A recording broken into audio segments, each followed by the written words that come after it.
जय श्री कृष्ण। आज तो दिन की शुरुआत अच्छे आशीर्वाद से हुई। माँ जी को गेहूँ दिए।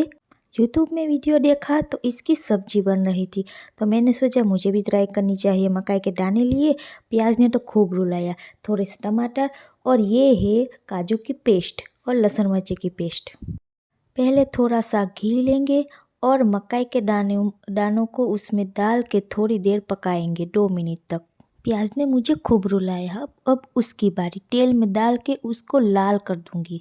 फिर उसमें डालेंगे थोड़े से टमाटर। टमाटर में हम नमक, हल्दी और लहसुन मिर्ची की पेस्ट जो डालेंगे। सब्जी तेल छोड़ने लगे तब उसमें काजू की पेस्ट और मकाई के दाने डाल के पानी डाल के पकाएंगे।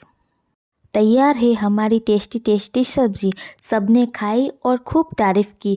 हमने खाना खाया और बाद में गौ माता को भी खाना खिलाया। Bye bye.